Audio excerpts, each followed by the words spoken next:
Okay, little unusual packaging, but a very familiar looking quad, a little sort of tiny whoop style one, ducted fan. This one's made by Efly drone company. And I've not come across them before, and I'm slightly confused straight away because everything sort of says it's an 80, quotes it as an 80, and on the website it quotes it as an 80 millimeters, and I've measured it, the measurement is usually from motor centre to motor centre on the diagonal, and that's 65 millimeters. So I don't know where the 80 millimeters comes from. So I don't know. The only way I've measured it to try and find 80 millimeters, and from there to there is 80 millimeters. But that's not a way you ever measure a drone, as far as I know, anyway. So, but on with the drone anyway. It's really a nice looking little thing, and like I say, quite familiar. There's quite a few of them out there, and just be interested to see how it performs. Got a nice little, they quote it as an HD camera, and it does seem to have a nice lens on it, which is rather good. And they quote it as 16 channels, and I'll pop the top off in a minute. We'll have a look inside, and apparently it's 25 milliwatt. We've got no reason not to believe that, I must admit. The battery bay is nice, actually a little bit of foam in there, which makes a change. Usually there's nothing, or a bit of Velcro or something or other, so I think that's quite good. In the box you also get a charger for the actual battery, and it's a little 200 milliamp hour battery, single cell, and that slots in there really quite nicely actually. So that foam just holds it really well, and they've really marked it up to what way round it goes as well, which makes a nice change, because if you get these in, if you force these in round the wrong way, you'll just ruin your board straight away, and that'd be really upsetting to do before you get out for a flight. So. A nice thing I've noticed straight away is their 6mm motors, which is the standard size, and they're plug and play, so you literally can buy them, you don't have to do any soldering or anything else, and replace them if you need to. Saying about replacements, a bit unusual, they haven't got, you don't get any replacement blades at all, there's no spares. They're pretty difficult to hurt on these, but things do happen to them, so it's very unusual not to get them. There's loads of them out there, and I'll put links down in the description to them. Also, I would suggest you get another load of these batteries and a multi-charger, and I'll see whether I can find anything for you on the web, and I'll put a link down in the description for that as well. They quote about 30 minutes to charge, which is about right on these ones, and they give 4 to 5 minutes flight, which I've never found them that long actually. Usually I'm struggling for 4 minutes, but we'll see how we go. I'm going to give it a full test. The battery charging is via a USB, and so you can use, I use a power bank if I'm out and about, or you can use your car, your mains adapter, or a computer. So anywhere where you've got USB out, you can charge it up, and like I say, about 30 minutes will do you fine. It's got a little tiny one of the transmitters like you get on all the little tiny quads, so it's really small in the hand, no altitude hold, and it's really basic, which I quite like, because it's supposed to be a sort of mini racer, so you don't really want anything, you really want to have the proper flying experience if you can. Needs 2 AA batteries, and it doesn't come with them, so make sure you've got them in when it turns up. And you've got your throttle here, so that makes it go up and down. So up and down on the actual quad. There's no altitude hold, so if you pull the throttle off, it will totally kill the motors. It will drop out of the sky.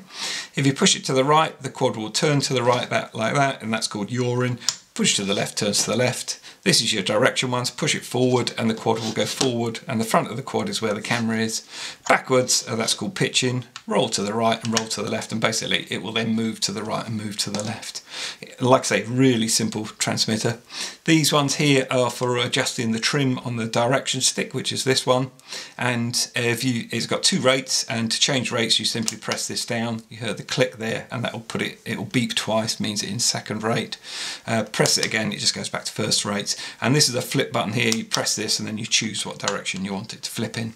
This is aimed at FPV, obviously, because it's got the camera on and a VTX system, so it's going to send a signal out, and like I say, you choose the band in there, and we'll have a look in there in a second. So you do need a pair of goggles or a screen to actually really use it, and I suppose it's aimed at people who want to fly indoors, because we've now got winter here. It's November in the Highlands, so it's dark really early, and these things are great for buzzing around indoors, and a load of fun.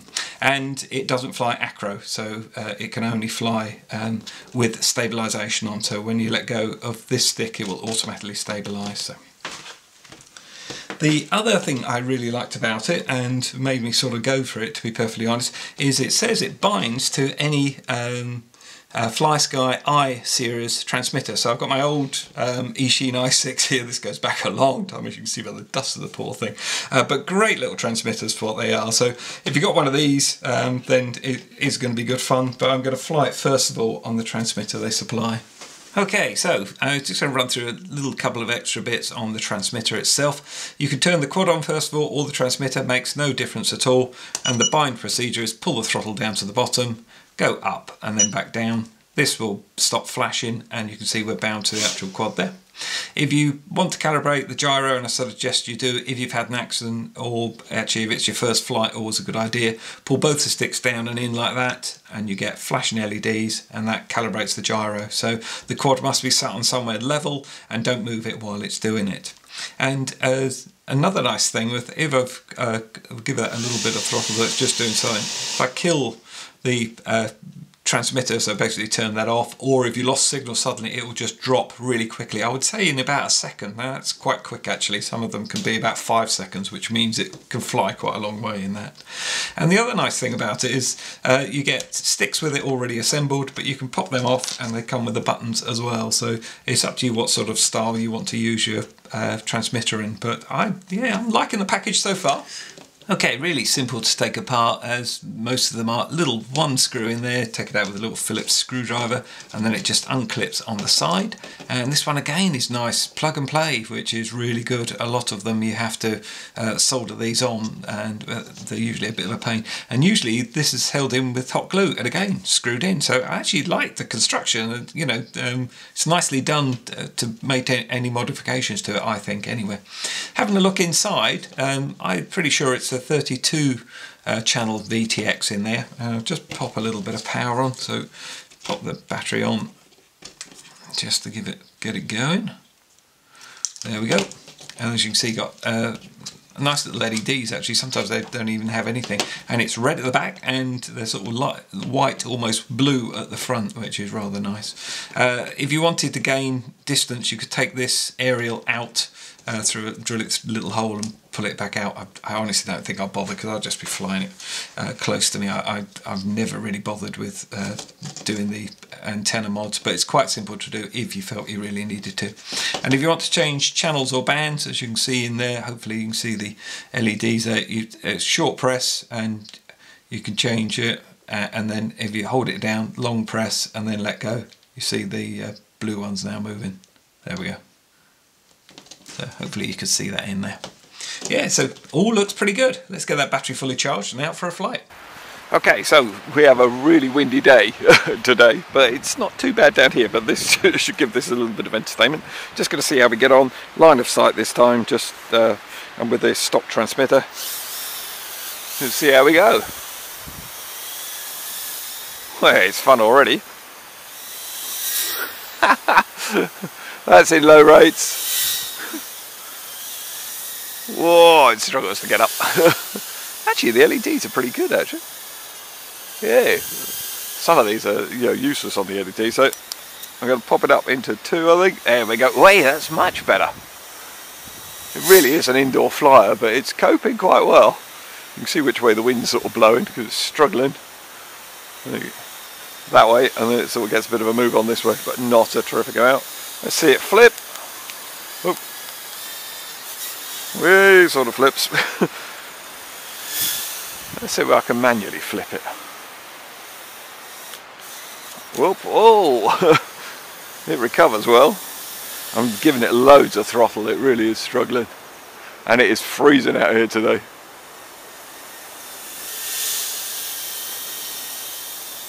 Hey, it's doing okay. Sure, it's thinking what on earth has it done wrong to deserve to come out here. Yeah, we get flashing LEDs. Wouldn't expect much more from out here, to be honest. We get the battery charged and then we're out for a bit of FPV in. Just going to run that right out to see how we do. Well, yeah, there we go. Okay, I'm going to show the FPV footage as I show you what goggles I've gone for. Now I've got several pairs of goggles, as you can probably imagine. Quite a few pairs now it's actually winding up with, but this is a sort of budget FPV setup, and if you were new to it and you were buying this and you wanted to have a look at some goggles, I could highly recommend these ones. These are the Eachine VR 006s. These actually come with a kit, and I put some links down to the FPV kits that they do for these, and I'm still looking for the ultimate starter FPV kit for you.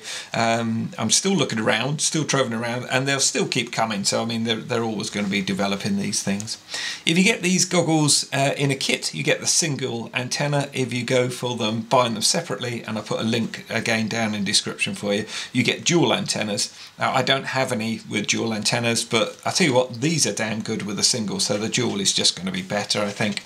They're really nice. I've done a full review on these inside the kits, so, and again there's going to be so many links down in the description, I'm going to need another video for this. There'll be another link down there for you, so you can go and check it out. I also had to mod them. I had to put some glasses in the back because my eyes, I need glasses, and I actually found them really comfortable with this mod that I did, and it makes them razor sharp and they work really well. They are really good goggles. To be perfectly honest, I grab these goggles first when I'm going out anywhere because they're just so small. I can just bung them in rucksack, bung a couple of little quads in, and I can go off and play no problem at all. They are really good. I can't recommend them enough for what they are. But like I say, I grab them every time, and I really enjoy using them. So how's it going with it? Well, it's pretty good fun actually, as you saw. Gee whiz, I just love flying these little things. They're so much fun. As you can see with all the FPV stuff there. It's really an indoor flyer, but heck, it flies outside really nice, and I had a blast flying it around. The battery only lasted, well, I was getting lucky if I got 3 minutes, to be honest. That was a really good flight, but it was, you know, hovering between 4 and 6 degrees outside, so pretty cold for such a little cell and everything. It does do the usual thing that a lot of them do. If you give it loads of turn and lots of roll and a lot of power, or you drop the power off and suddenly give it a kick of throttle, it really struggles to recover. That's not unusual. The props aren't that close to the edge of the actual ducted fan bit, so I think I got a feeling they're usually a lot closer, which would help the power, I think. Anyway, but it's really aimed at beginners, I would say, as well. That's more what it's at, and I'm still trying to find the ultimate starter FPV pack that features acro as well. This one doesn't do acro. Acro, if you don't know what it is it doesn't self-stabilize. So if you at an angle like that and you let go of the sticks, they center, it will keep going at that angle or whatever angle you're at. So you can do flips and tricks and everything with it, and it's a sort of little bit smoother flying experience. This one always self-level when you let go of the stick, so, and that's called stabilized mode. So, and that's quite common. There's not many of this level at this price that would do that, so don't be expecting that. The camera itself was really good, and you can see the bit of dropout that I got, but that's on the goggles that record with the DVR that are recording the video. I never got any dropout at all. They're absolutely excellent, and I do like those little goggles. Like I say, I grab them first when I'm going out. They're so small, they work really well, and they're just simple, and I like them. So check out the other review on them if you like. I do have a little issue with the yaw on it. It's only got the 2 rates, and they're a little bit different, and it could do with a 3rd rate to sort of really kick it up some, that you get a lot of roll and pitch with it. But it's fine for what it is. I fly a lot of different quads, so perhaps I'm a little bit biased towards other things, but I do try and view things on the price they are and what they're aimed at as a market, and I think this is quite good for what it is, like I say. The issue I have is the yaw. You give it a turn, which basically the turning where it sort of pirouettes on the spot, the yaw, and it's really slow. No matter, even in high rates, I don't think it gets any faster, to be honest. Now, a lot of this style of quad, when you go up the rates, you get a faster yaw, and some of them have a ridiculous yaw that it literally spins around, virtually uncontrollable. But this one doesn't go fast enough for me, anyway. So your banked turns and everything, you can't do a real little snap in at the end with it. But again, that's just, I'm just being honest with the review. That's what I found with it. All in all, I really liked it. It worked really well. I've had no issues with it at all. It's had a load of bashes, and I kept trying to fly it under the motorhome, so It's not a good environment to lob a quad into. I really do suggest you're going to get so annoyed with this battery.